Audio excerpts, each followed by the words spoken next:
page while he was gone.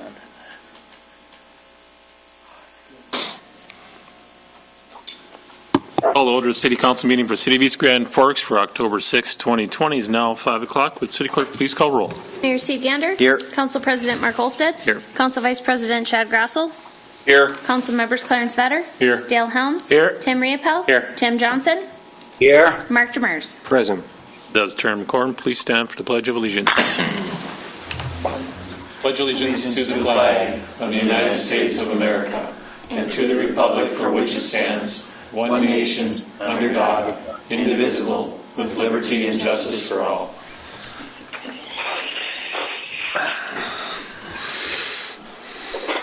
Consider approving the minutes of the regular council meeting for East Grand Forks, Minnesota City Council for September 15th, 2020. Moved by Riepel. Second. Second by Demers. Any questions or discussion? See none, roll call, please. Vetter. Yes. Helms. Yes. Riepel. Yes. Johnson. Yes. Olsted. Yes. Grassel. Yes. Demers. Yes. Motion is carried. Scheduled bid lettings, there's none. Scheduled public hearings. Public hearing and consider the final plat approval of plat of Porta Mix Addition. Move open hearing. Moved by Demers. Second. Second by Riepel. All in favor, say aye. Aye. Opposed, same sign. Motion is carried. Public hearing is now open. If you're okay, Council President, I'd like to just speak on behalf of this public hearing, and we do have someone present representing Porta Mix. Porta Mix owns property that is located near our Public Works facility. Currently, their property runs north-south from Business 2 kind of down to the river. So they have 3 properties that run in a north-south orientation. They're looking at just replatting those properties into 2 pieces, one being on the dry side of the dike, and then there would be the flood control easement and that on the wet side of the dike. And so this is a simple sub. They do have a public access easement on the plat itself that they'll be using for a new property owner to own the wet side and have access to it, as well as the city to maintain the flood control easement and anything we need to down along the Red Lake River. So if anybody has any questions, I am open, as well as Porta Mix's representative is on as well. They may have any questions for the public hearing.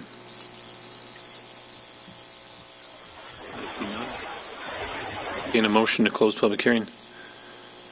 Moved by Riepel. Second. Second by Vetter. All in favor, say aye.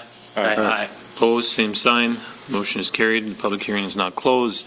Move on to consent agenda. Items under the consent agenda will be adopted with one motion. However, council members may request individual items to be pulled from the consent agenda for discussion and action they choose. Any member would like 3 through 6 pulled? I see none. To entertain a motion of 3 through 6, please. Move on 3 through 6. Moved by Helm, second by Demers. Any questions or discussion? See none, roll call, please. Vetter. Yes. Helms. Yes. Riepel. Yes. Johnson. Yes. Olsted. Yes. Grassel. Yes. Demers. Yes. Motion is carried. Acknowledge a receipt of reports of officers, boards, and commissions. Regular meeting minutes of Water, Light, Power, and Building Commission for September 2nd, 2020.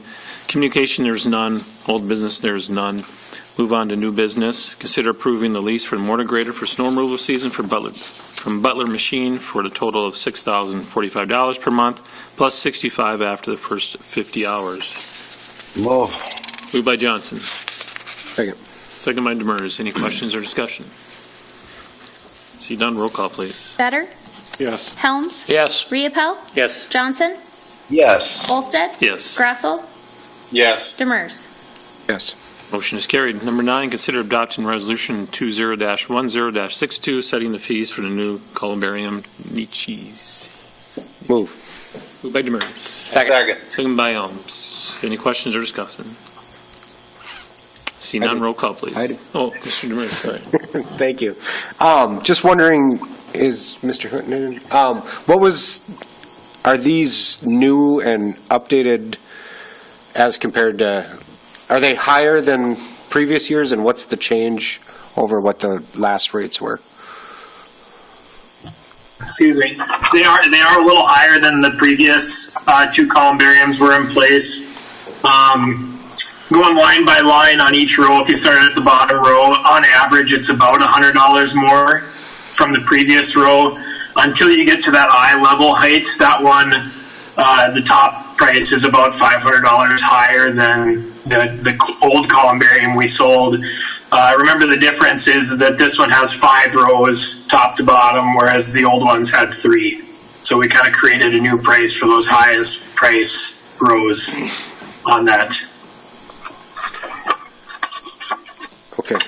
I just wanted to see so you're saying $100 plus going upward? Yeah. Yeah, so like the bottom row single on this one was $1,000. On the last one we did in 2016, it was $900. The next one is $1,100. It was $1,000, and so on and so forth. And so when they're all sold, what's the net difference versus installation? We would expect about a profit of about $55,000 on this. And that goes into perpetual, or? Yeah, that would go into the perpetual fund, or a portion of it would. 20% of it goes into the perpetual fund. And it really, the mindset with it, as it's been with it was with the 2016 prices, is we want to profit enough on this one essentially to be able to pay for the install of the next one. Perfect. And we think that this pricing can do that. Thank you. Anybody else have anything? See none, roll call, please. Better? Yes. Helms? Yes. Riepel? Yes. Johnson? Yes. Olsted? Yes. Grassel? Yes. Demers? Yes. Motion is carried. Number 10, consider adopting Resolution 20-10-63, authorizing the Police Department to enter a grant agreement with the Minnesota Department of Public Safety for traffic safety project. Move. Moved by Grassel, second by Riepel. Any questions or discussion? Roll call, please. Better? Yes. Helms? Yes. Riepel? Yes. Johnson? Yes. Olsted? Yes. Grassel? Yes. Demers? Yes. Motion is carried. Number 11, consider adopting Resolution 20-10-64, accepting donation of the portable fire extinguisher training prop from Enbridge and East Grand Forks Fire Relief Association. Moved by Better. Second. Second by Helms. Any questions or discussion? See none, roll call, please. Better? Yes. Helms? Yes. Riepel? Yes. Johnson? Yes. Olsted? Yes. Grassel? Yes. Demers? Yes. Motion is carried. Number 12, consider adopting Resolution 20-10-65, approving the hiring of Joshua Jackson as a truck driver at a salary of $18.85 per hour. Move. Moved by Johnson. Second. Second by Vetter. Any questions or discussion? Roll call, please. Better? Yes. Helms? Yes. Riepel? Yes. Johnson? Yes. Olsted? Yes. Grassel? Yes. Demers? Yes. Motion is carried. Consider approving the final plat of the Porta Mix Addition with the requirement of digital file is submitted to the planning office. Moved by Riepel. Is there a second by Grassel? Any questions or discussion? Mr. Demers. Thank you, Mr. President. So in this plat, with the permanent levee line, is that the same easement as what was previously established? It should be, yes. Okay. And is that the toe of the levee, or is that offset from the toe of the levee, or do we know that? Well, it should be what we have the easement for, which would be out to the toe. Out to the toe? I just didn't know if there was drainage on the inside of that as well as... And that would be a better question for Jason. What I know is that the easement document is what's shown on the plat. Yeah, there's not much drainage there. It's just what's in the toe. To the toe, okay. Yeah. And that levee easement is enforceable by us? Yes. Yes. Okay. Is there, at this time, that was done during the core project, right? So there's no ability to change that or move that any from before? That would be the official core easement for the flood control. Can we take additional easement? We could. if you wanted us to. I don't think we have any utilities. Typically, we take easements for utilities or for access. Okay. But that's not stating that we couldn't take an easement if you so choose to. Right. So basically, the Lot 2 is includes the entire easement and everything south. I guess my concern, I always have a concern over there about encroachment on the levee and making sure that we can maintain and that we aren't having any issues with things being piled too closely or those type of things, or on. So I guess I just want to make sure that everybody knows that this will still require or allow us to enforce that easement. Mr. President, may I address? Olsted. Mark, I've been working, or I did discuss this with Mr. Krug, who was actually the one that's on and then drafted it. The permanent flood control easement is recorded, and we have access and enforceability of that, just like we have in the past. This public access just goes up to our dry toe. The reason for that was we didn't want to give them the ability to, as a public, go to the wet side of the levee. It would be accessible by any owner of the wet side, which is Porta Mix at this point, to be able to get over there.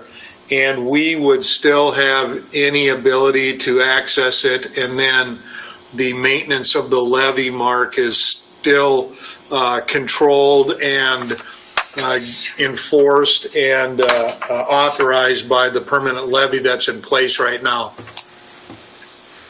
Levee easement that's in place right now. Okay. Anything else, sir? Not right now. Anybody else have anything? Not roll call, please. Vetter, Yes. Helms, Yes. Riepel, Yes. Johnson, Yes. Olsted, Yes. Grassel, Yes. Demers. Yes. Motion is carried. Consider adopting resolution number 20-10-67, awarding the bus shelter pad and concrete sidewalk project to Caribou Construction for a total of $7,082.02. Moved by Helms. Second. Second by Vetter. Any questions or discussion? Roll call, please. Vetter, Yes. Helms, Yes. Riepel, Yes. Johnson, Yes. Olsted, Yes. Grassel, Yes. Demers. Yes. Motion is carried. Consider approving the purchases and installation of voice products recording system for both of these Grand Forks Police Department and telephone systems for a total of $19,060. Move. Moved by Demers. Second. Second by Vetter. Any questions or discussion? Mr. Riepel. One question, was this under the 2020 budget? This was not a budgeted item. This just came up in the last couple of weeks, so we were able to contact Stones just to try to get an idea of what our costs were going to be. After we got the initial bid, I did contact Carla, and she stated that there had been some plans or some projects that were canceled that were going to be paid out of the building improvement fund, so that there was funding available in this area. And then our next item as well was in the capital improvement plan, the flooring, and that came in over $10,000, I think actually over $11,000 under budget for what we're actually planning to do. So that could also pay a very large chunk of this project. Thank you. Anybody else have anything? Now roll call, please. Vetter, Yes. Helms, Yes. Riepel, Yes. Johnson, Yes. Olsted, Yes. Grassel, Yes. Demers. Yes. Motion is carried. Consider awarding the police department for a project to Swedboro for a total of $13,800. Moved by Helms. Second. Second by Riepel. Any questions or discussion? Roll call, please. Vetter, Yes. Helms, Yes. Riepel, Yes. Johnson, Yes. Olsted, Yes. Grassel, Yes. Demers. Yes. Motion is carried. Claims. Consider authorizing the city administrator clerk treasurer to issue payment of recommended bills and payroll. Moved by Riepel. Second. Second by Helms. Any questions or discussion? Roll call, please. Vetter, Yes. Helms, Yes. Riepel, Yes. Johnson, Yes. Olsted, Yes. Grassel, Yes. Demers. Yes. Motion is carried. Mayor Gander. First of all, to date, we have received 30 applications for Round 1 of the COVID Business Grant Program. As you may recall, Round 1 is designed to reimburse businesses for qualifying COVID-related expenses up to $5,000 per business. We began with a total of about $500,000 if the need was that great available for this program. These applications are being reviewed by our EDA staff and EDA board, and the way it looks, based on these numbers, we will have close to $400,000 still available for Round 2. The Round 2 application is nearing completion. We anticipate distributing the application within the next week, and the application period will run through October 30th of 2020. Round 2 is designed first to cover any qualifying businesses that did not make application in Round 1, and along with that, higher amounts of COVID-related expenses will be considered. Economic injury will also be considered, and it will even be available, perhaps, to businesses that have come on the scene during this period of time that were not here during the time where we were under the stay-home order and all the rest. So some arriving businesses may be able to be considered if they are impacted by the COVID-related expenses during this time. When these applications are received, they will be reviewed by EDA staff and the EDA board for approval. The working group, composed of several EDA board members, city council members, and staff, will stay involved through the remainder of this process, as well as to provide oversight. And the whole thing we want to have wrapped up by mid-November.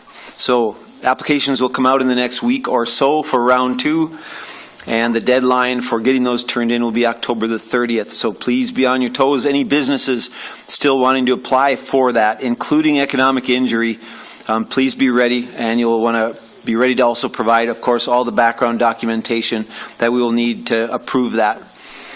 And the final item in my public service announcement is a couple of times in the last several years I've heard that our police officers are a little overzealous in the enforcement of the law. Now, I have never observed this myself in East Grand Forks, and in fact the people who have said it are usually the ones who want to break the law and get away with it. So that's my view on that. But I have seen overactive policing firsthand elsewhere. Driving back from Idaho last week, and I've never heard of this, I got pulled over by a highway patrol officer in Idaho for changing lanes and not having my turn signal on long enough. He was looking for 5 flashes and I only had 3. You ever heard of such a thing? You're probably going too fast. No, it wasn't even that. Only could happen to you. That's it. And but I think in his defense, I think the turn signal thing was probable cause to pull me over. There's kind of a pipeline of illegal drugs from Minnesota to Idaho. It's what he told us, and he said, to be honest, I wondered if there would be some contraband, but I see you're like a couple geezers and whatnot, so You're a little shady. we were fine.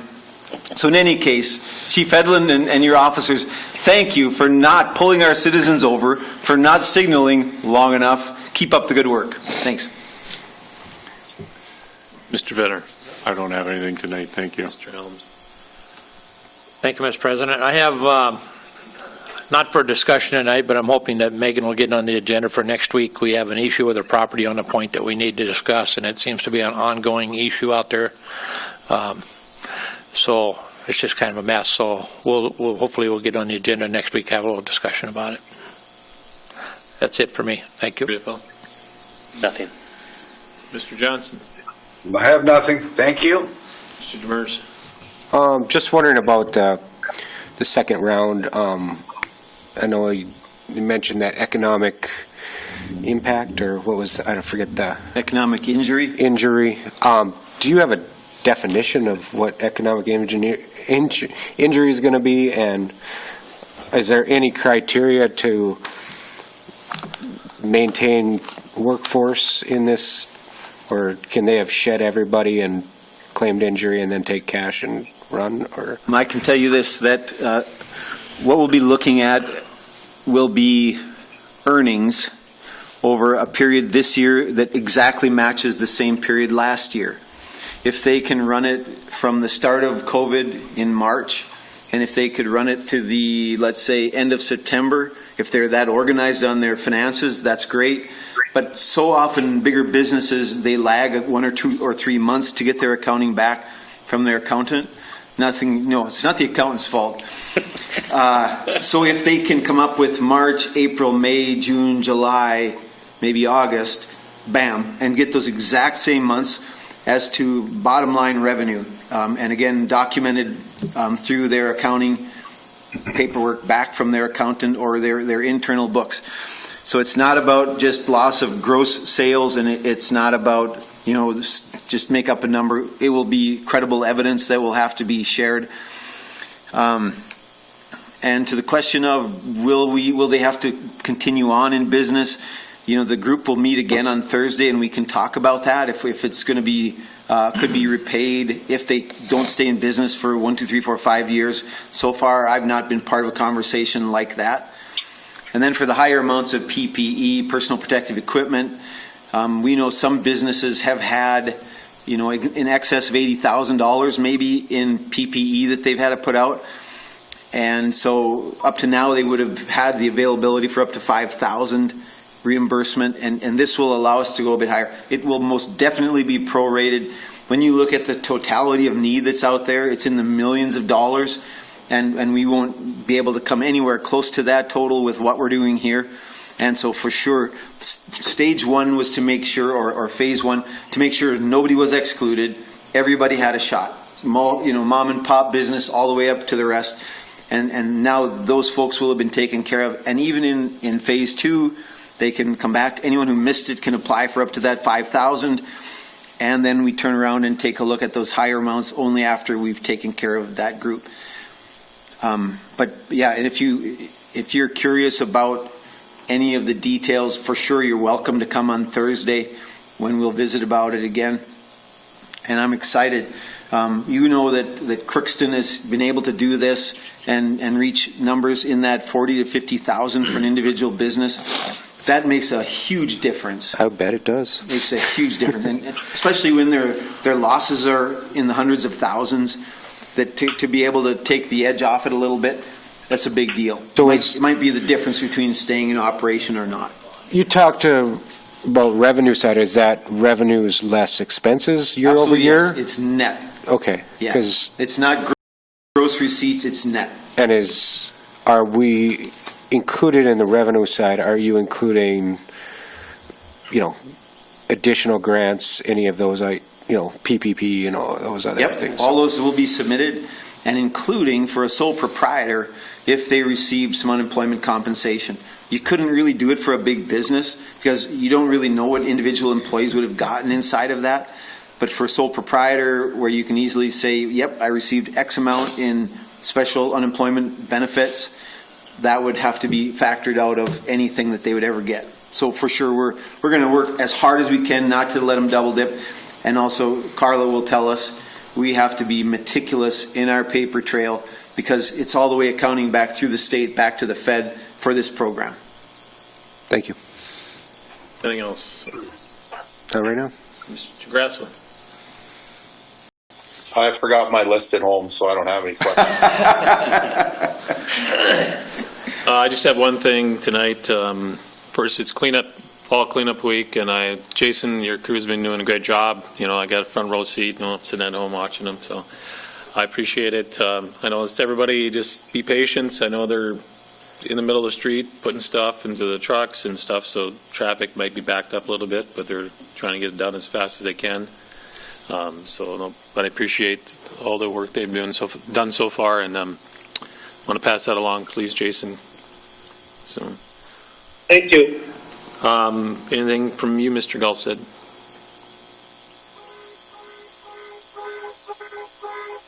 Nothing from me, unless you have any questions. Mr. Murphy? I have nothing tonight. Mr. Emery? I did hear back from MnDOT just today, kind of in regards to the questions we have had about potentially establishing a quiet zone, or not a quiet zone, a school zone on Bigland Road. So I did email that to each of you council members, so if you want to take a look at your emails. And then also Burlington Northern has requested a meeting with us on October 20th to kind of further discuss the quiet zone. Specifically, they want to discuss some stuff in regards to pedestrian improvements at each of the crossings, as well as some signal system upgrades and stuff at Second. So just kind of, I guess we're continuing forward on the quiet zone. And that's all I have. Is there anything from department heads? I see none. Entertain a motion to adjourn. Move. Moved by Demers, second by Helms. All in favor, say aye.